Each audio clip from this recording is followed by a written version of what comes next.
AMU चाहे JNU में नारे लग रहे हो, आज क्यों अचानक से पैलेस्टाइन को सपोर्ट करने की आवश्यकता पड़ गई? क्या आज अमेरिका से लेकर फ्रांस, जर्मनी से लेकर यूएई, तमाम राष्ट्र उस आतंकवादी घटना का जब खंडन कर रहे हैं, तो राहुल गांधी और उनकी इंडिया अलायंस के लोगों की ऐसी कौन सी मजबूरी है कि उनको जो है इजराइल को छोड़ पैलेस्टाइन को सपोर्ट करना पड़ रहा है? तो आज इन लोगों की जो बदनीयती है वो पूरी दुनिया के सामने एक्सपोज हो गई है कि ये लोग सिर्फ और सिर्फ जो एक अंग्रेज इस देश के अंदर जो है फूट डालो और राज करो की नीति चलाते थे, आज ये लोग उसको प्रो मैक्स लेवल पर, उसको और जो है माइक्रो लेवल पर लेके जा रहे हैं कि हिंदुओं को तो आप जो है तमाम जातियों में विभाजित कर दो और मुस्लिम के साथ जो है सॉलिडारिटी दिखा दो, तो क्या मुस्लिम जो है आपके पक्ष में हो जाएगा? तो इस प्रकार का जो विभाजन, इस देश को जातिवाद, क्षेत्रवाद, भाषावाद में तोड़ने का जो दुष्प्रयास किया जा रहा है, देश की जनता इसको देख रही है। आज देश के प्रधानमंत्री ने सबसे पहले जो है इजराइल के समर्थन में बयान दिया और बोला कि जो है भारत कंधे से कंधा मिलाकर जो है इजराइल के साथ खड़ा है। और ऐसी आतंकवादी घटनाओं को जो भी व्यक्ति वैचारिक रूप से, मानसिक रूप से या सामाजिक रूप से समर्थन करता है, वो हमारे आपके बीच में बैठा हुआ एक जो है पोटेंशियल आतंकवादी है। और हम लोगों को जागरूक होने की आवश्यकता है, समाज के अंदर जागरूकता फैलाने की आवश्यकता है। कांग्रेस ने कभी भी जो है इजराइल के समर्थन में नहीं बोला, और जब इस घटना को 3 दिन हो गए उसके बाद जयराम रमेश ने, इनके जो सुपर बॉस हैं, जब चाइना का आधिकारिक बयान आ गया उसके बाद जयराम रमेश ने खाना पूर्ति करने का काम किया, उसके अलावा कुछ नहीं किया। देश की जनता इसको देख रही है। आज देश के प्रधानमंत्री ने सबसे पहले जो है इजराइल के समर्थन में बयान दिया और बोला कि जो है भारत कंधे से कंधा मिलाकर जो है इजराइल के साथ खड़ा है। और ऐसी आतंकवादी घटनाओं को जो भी व्यक्ति वैचारिक रूप से, मानसिक रूप से या सामाजिक रूप से समर्थन करता है, वो हमारे आपके बीच में बैठा हुआ एक जो है पोटेंशियल आतंकवादी है। और हम लोगों को जागरूक होने की आवश्यकता है, समाज के अंदर जागरूकता फैलाने की आवश्यकता है। आप सोचिए, ये एक कैसी विचारधारा है जहां एक देश के ऊपर, जहां एक देश के जो है निहत्थे निर्दोष नागरिकों के ऊपर अचानक से 5000 मिसाइलों से फायर कर दिया जाता है, बच्चों से लेकर वृद्धों, महिलाओं को जो है हॉस्टेज बना लिया जाता है और उनको मौत के घाट उतार दिया जाता है। उसका विरोध करना तो दूर की बात, जो वो लोग कर रहे हैं, ऐसी चीजों को सेलिब्रेट किया जा रहा है और जो लोग सेलिब्रेट कर रहे हैं उनके समर्थन में आवाज उठाई जा रही है। तो क्या ये अपने आप में वैचारिक आतंकवाद नहीं है? निश्चित रूप से ये वैचारिक आतंकवाद है। नमस्कार, मैं अंजलि मिश्रा, आप देख रहे हैं प्यारा हिंदुस्तान। तो इस वक्त इजराइल और फिलिस्तीन के बीच जंग जारी है। एक तरफ भारत सरकार है जो इजराइल के साथ मजबूती से खड़ी है, तो वहीं भारत के अंदर ही आपको बता दें कि कई सारी ऐसी पार्टियां हैं, कई सारे ऐसे लोग हैं, नेता हैं, यहाँ तक कि यूनिवर्सिटी में कई ऐसे छात्र भी हैं जो खुलकर फिलिस्तीन का समर्थन कर रहे हैं।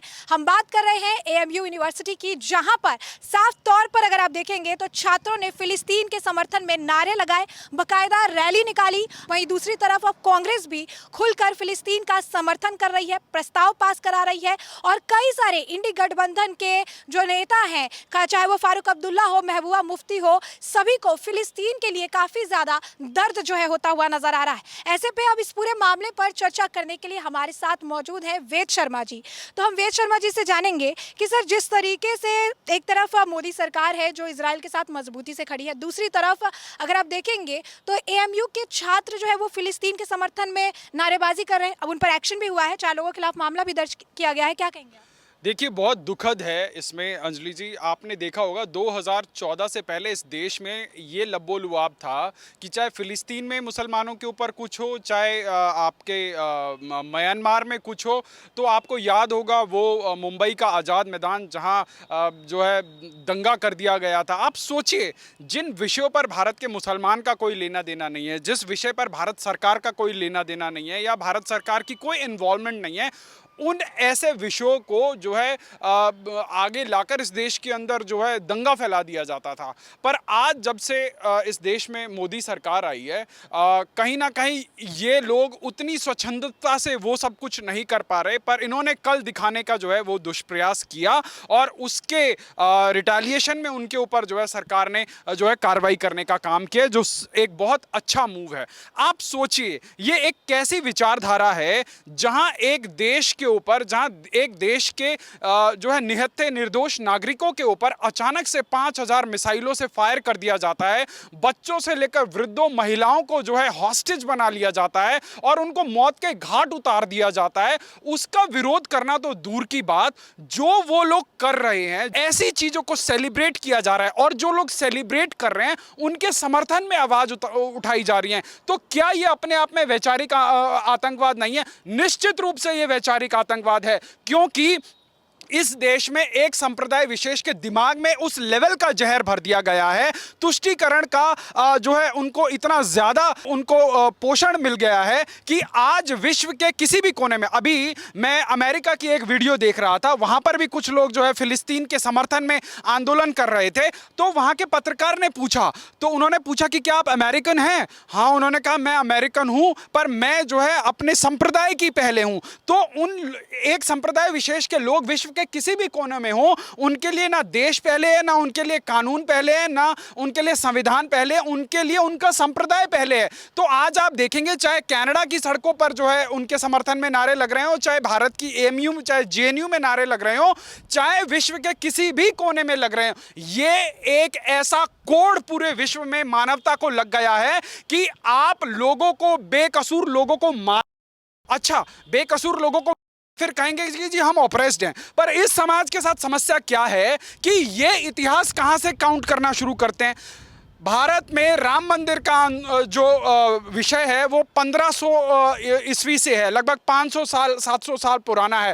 पर ये कब से गिनना शुरू करेंगे? जब गिनना शुरू करेंगे जब जो है बाबरी ढाई गई थी, वहाँ से गिनना शुरू करेंगे।